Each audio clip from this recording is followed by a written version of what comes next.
Hello! My name is Callista, and welcome back to Life is Strange Before the Storm. In the last episode, Rachel and Chloe got into an argument. Rachel, she was kind of closing herself off. She just wanted to be left alone. She wasn't telling Chloe what the problem was. And Chloe, she did kind of make it about her. She assumed that she was the problem, that she had done something wrong, and you know, she was being a little bit like, oh, I ruin everything. Why do I ruin everything? No one was behaving well in that situation. No one was behaving well. And it seems that Chloe has decided, Chloe angry, Chloe smash. We're gonna mess up the junkyard. Hell yes. You. Oh my, they're all smashed. Do it. Fuck you. And oh, can we even...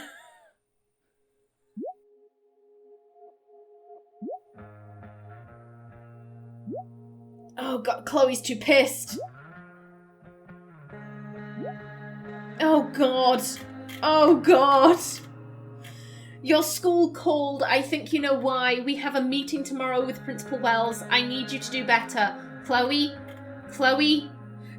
Elizabeth Price, you can ignore me all you want, but there will be hell to pay when you get home. Oh shit. We can't go home now. We just can't go home. Yes, we read that one. With all this Shakespeare shit going on, I thought I'd write you a sonnet. Then I realised that rhyming is hard and nothing really rhymes with Rachel, which seems fitting given that I've never actually met anyone like Rachel before. With Rachel, everything is a game of some kind. I had to use my breaking and entering skills to get this viewfinder working just so we could spy on peeps at the park. Rachel was hilarious making up dialogue for them, and I actually held my own mocking some tight shorts wearing speedwalker. After we watched some old couple suck face, Rachel decided it was high time we unsobered ourselves. So we hatched a plan to steal wine from these yuppie picnickers. And since it's Rachel, the plan involved elaborate acting and more improv on my part. I killed it, once again. I'd still never be caught dead on stage, but this type of acting I can get behind. Our hard-earned wine in tow, we journeyed forth in search of more fun and games. Chloe the unsober, and Smashy. Do it!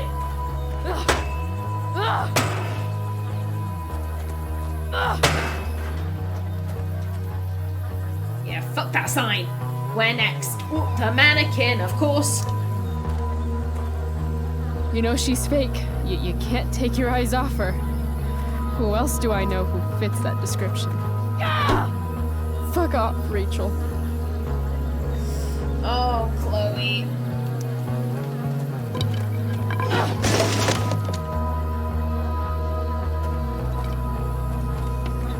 I've never understood your hard-on for cameras, Max. You took 1,000,000 pictures of us, and not one of them showed that you were gonna leave when I needed you most. Fuck cameras. And... yep. Yeah. I will say this,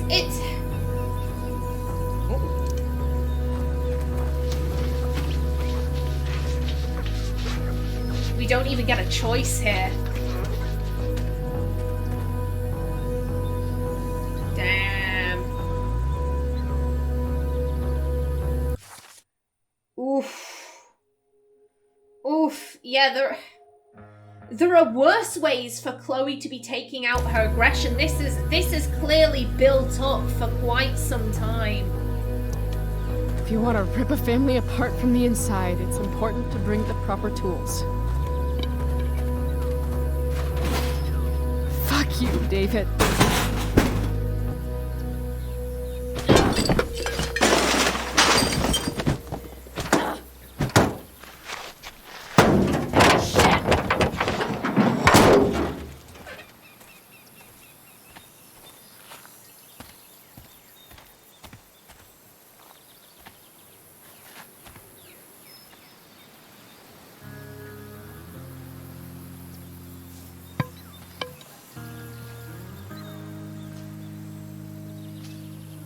Dad.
Oh. The car had to be somewhere. Oh, God.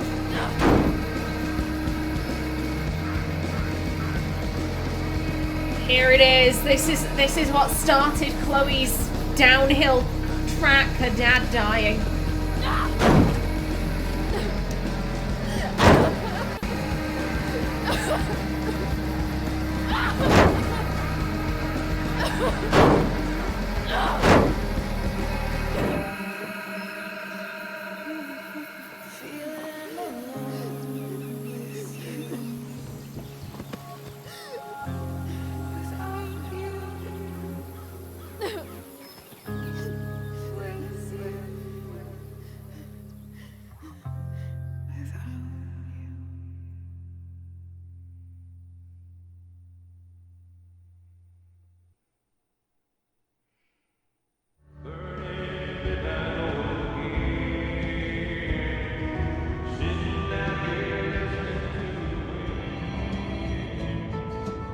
Just called to tell you that I miss you, my old friend.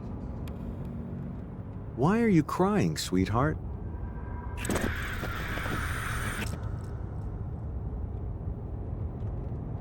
Because you're not real. I'm not. What is going on?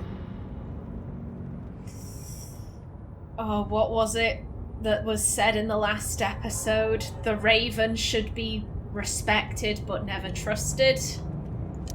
What's past is prologue and shit.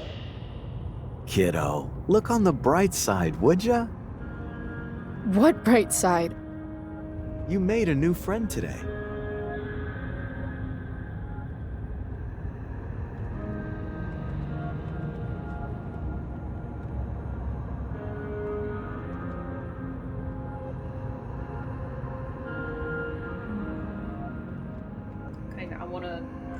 I wanna look at everything first. I don't feel drunk. Gotta say, that was some fight. A lover's quarrel, you might say? She nearly took your head off.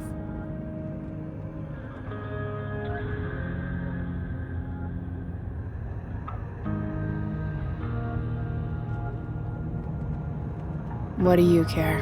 Sorry, sweetheart. I guess I'm getting into your personal business. I guess I did that? Sometimes people need you, though.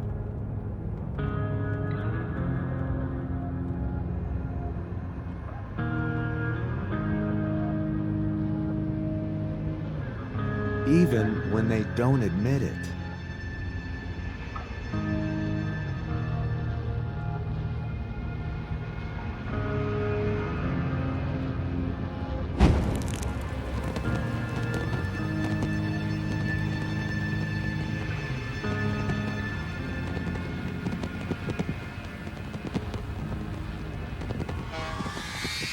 Rachel!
You came. I'm glad.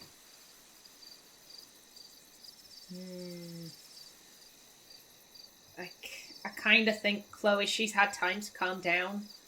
I think maybe she'd like to apologize. Hey. I couldn't let the day end with whatever this afternoon was. Chloe, I want to talk to you about something, but I don't know how to talk about this.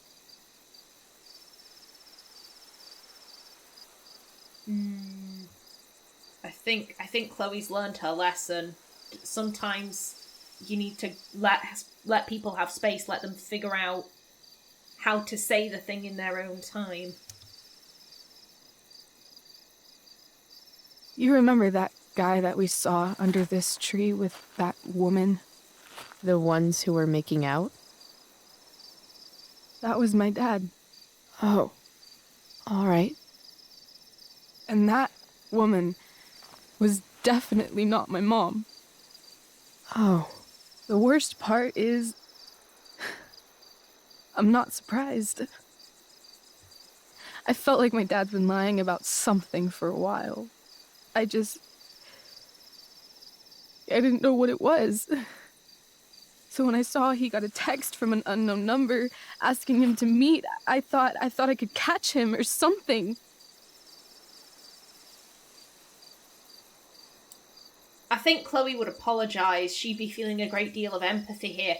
But again, I'm thinking that's why Rachel came out here. It wasn't because she wanted to ditch school. It wasn't because she wanted to spend time with Chloe. It's because she wanted to catch her dad in an affair. Or maybe she thought or maybe it's not an affair. Maybe it's something else. The fact that she's this distressed, I don't necessarily think Rachel thought her dad was having an affair, but she clearly thought he's up to something no good. I think she maybe brought Chloe along for emotional support. But again, if Chloe was Rachel's really good friend, I could see that, especially if she told her ahead of time. Rachel kind of used Chloe like an emotional support animal in this situation. She used her like a dog or a stuffed bear or something. And then obviously she saw, oh my god, my dad is making out with some random lady. And it hit her a lot harder than she expected, and obviously her mood had that very sudden decline. I don't like Rachel. Chloe would apologise, but I'm just like, what you did here wasn't very fair on Chloe. I'm so sorry, Rachel. I don't know what to say. Neither do I. Chloe, I love my dad. I love him. And I never want to see his fucking face again. When my dad died, I was so mad at him. For months, I felt wrong because half the time I thought of him, I wanted to scream. And the other half, I forgot. Forgot that anything had changed. It's silly, but I've carried this photo around with me for years. It's from Mount Hood. My dad took me hiking there when I was 10, and it started raining, and I fell and broke my arm 3 miles from the car.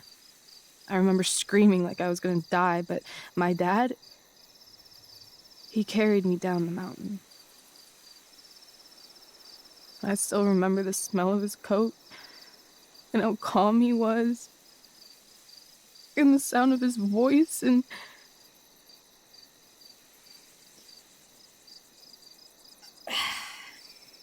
Here's the thing. Her dad can be an amazing dad. And he can be a shitty husband. Those are not conflicting statements. People are multifaceted. And who someone is as a father does not necessarily dictate how they will be as a partner. Does that make sense? And I think Rachel is trying to grapple with that fact.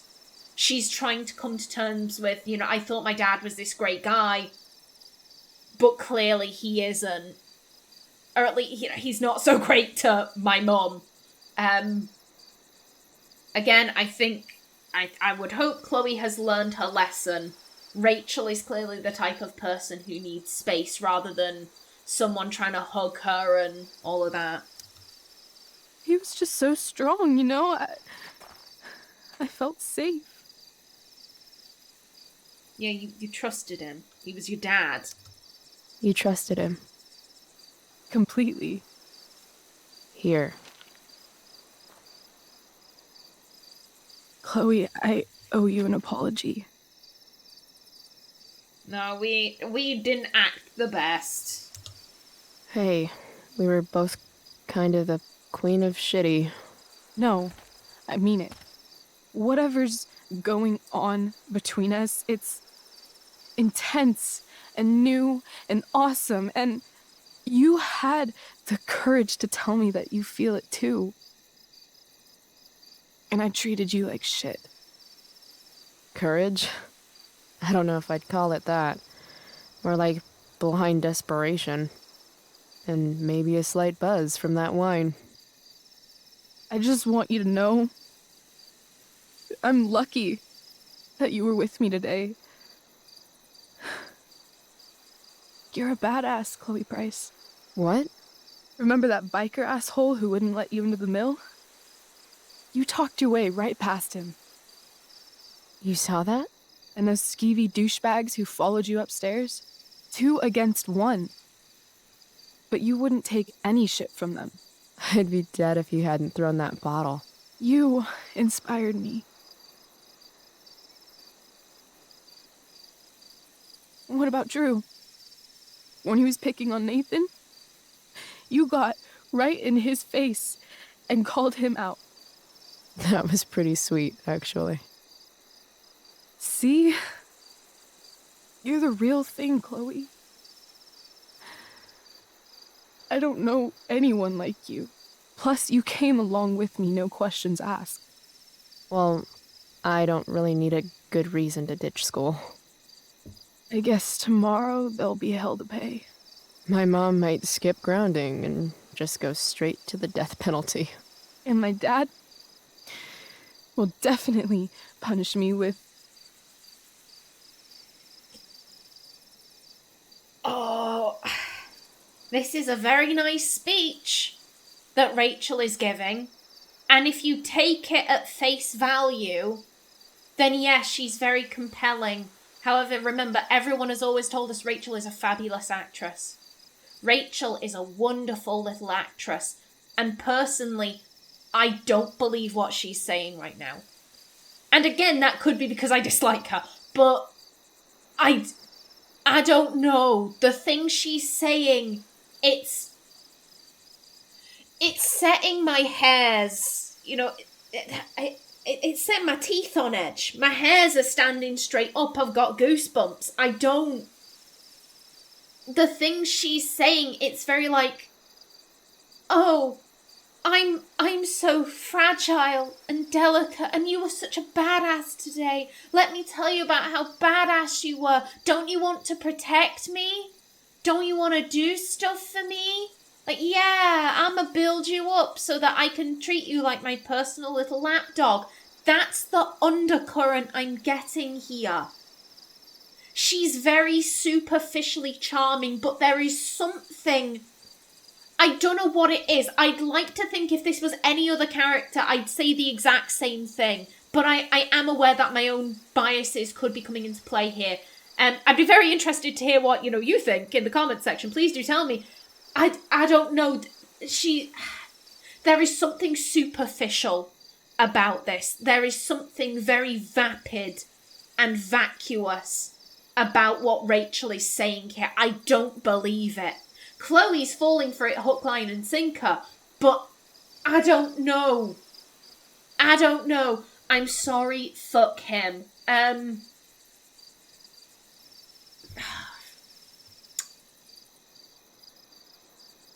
She's clearly she's having a moment. She's dealing with the fact that her dad's having an affair, maybe. I don't think...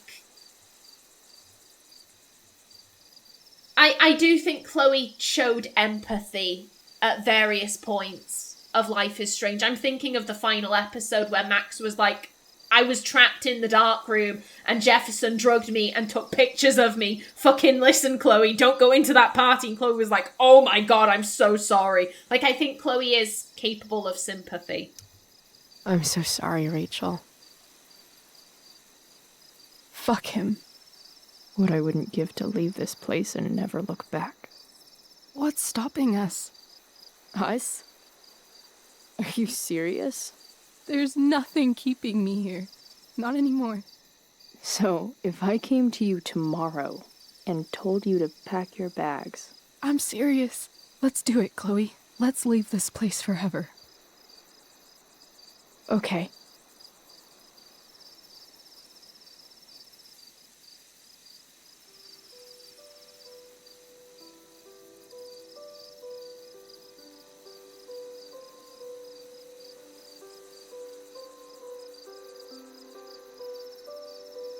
Can I borrow your lighter?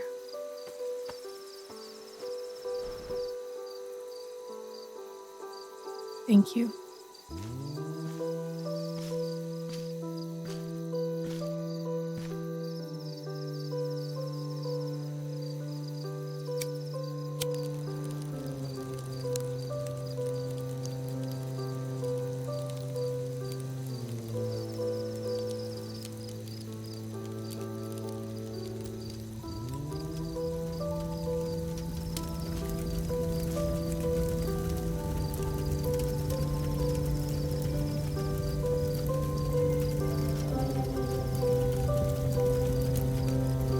Come on.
And there we go. That was episode 1. A couple of points. One, I had no idea that Ashley Birch was a writer on this. She was Clubby's voice actress in season 1. I think that is incredibly cool. Secondly, I'm feeling a little bit guilty because I thought that Don't Nod was still the what's the word? Developers? Yeah, I thought that Don't Nod was still the developers. I've been tagging them on Twitter every single time I've been tweeting before the storm. Whoops! Well, that serves me right. I should have double-checked. Okay, so our stats. 63% attacked. Damn. Okay, we're in the minority. Oh, God. Okay, we're not in the minority for everything. Okay, you were mean to Joyce. 36%. We weren't mean, we were honest. That's the thing. And it's just that Joyce took that badly. I stand by what I say here. Chloe has the right to feel comfortable in her own home, and David makes her very uncomfortable. At the same time, Joyce does have the right to move on with her life, date whomever she sees fit, marry whomever she sees fit, move in with whomever she sees fit, but no one's behaving well in this situation.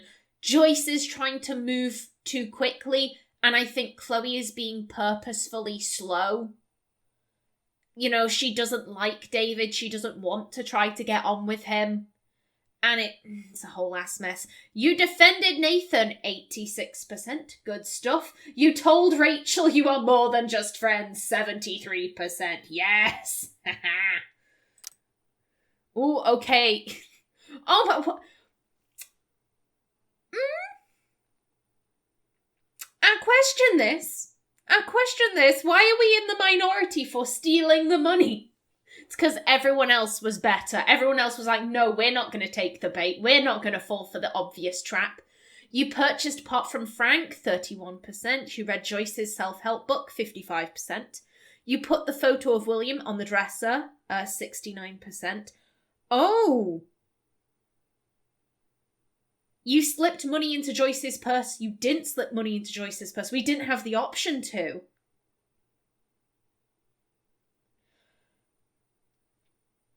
We didn't have the option to because while we did steal the money, we purchased pot. Okay. You told Elliot you would go with the play with him. 75% of people. We obviously said no. We're in the minority there. So many people. They're being nice to Joyce. They're being nice to Elliot. You told Skip you liked his demo. 53%. I love that. 1% of people told Skip his demo was just okay. You finished the tabletop game with Steph and Mikey, 77%. You sabotaged Victoria's homework, in the minority there at 44%. What? You told Rachel you believe in love, minority again. You shared earbuds with Rachel, 98%, good stuff. And you jumped out of the train, 93%. Hey, excellent. Shit. No one steals from me! I want my fucking money! Oh dear. Oh, no. I don't want to... I love how the game's like, no, you go straight into the next one. No, I can't. I've got shit to do, game. Oh. Oh, God, that's... Oh, we're gonna get what's coming to us for stealing. Oh, that makes me uneasy. Okay, and there we go. That was episode 1. Episode 1, Awake. There we go. I like that. I really like that. And I kind of just want to talk about that ending there. Again, I don't trust what Rachel did then at the end where she was saying like, oh, let's leave. It seems to me, and not exactly that she put the idea in Chloe's head, but that she encouraged it. And again, after that very like, oh, pity me, I'm such a bad person. I was so shitty to you, which is true, she was shitty, but to me her apology didn't seem genuine. That did not seem like a genuine speech she gave. Oh god, it makes me nervous. And then at the end when she sets the tree on fire, I have seen some people theorize, does Rachel have powers? We know that Max did. Max does. Max will, rather, because this is a prequel. Chloe doesn't. She is getting those really weird dreams with her dad, but I don't... How do I put this? I don't think Chloe has any kind of gift or power. I think she's getting those dreams because she is the main character in a video game. I'm gonna put it very bluntly. I think she's getting those dreams because we are playing as Chloe. If we were playing as anyone else, they would be getting those dreams. It wouldn't be, you know, Chloe coming and being like, yo, I had a really weird dream about my dad and a raven and Rachel setting herself on fire. Like, she kind of has the powers of the protagonist at this stage. I have seen some people wondering, does Rachel have the power of, like, fire, or can she control the winds? I don't know. I don't know. Because, like, yeah, she screamed and then the wind picked up, but it's the wind. Like, it'll do that. I don't know. I kind of like the idea that she doesn't have magical powers. But I wouldn't be pissed if they were like, oh no, she can actually control the wind. She actually can do that. I do find it interesting. It's very intriguing. Food for thought, absolutely. Alrighty then, in the next episode, we get started on Brave New World. But until then, please remember to like if you enjoyed, leave a comment below, and if you wanted to subscribe, it would be very much appreciated. I've been Callista. Thanks for watching, and see you in the next episode.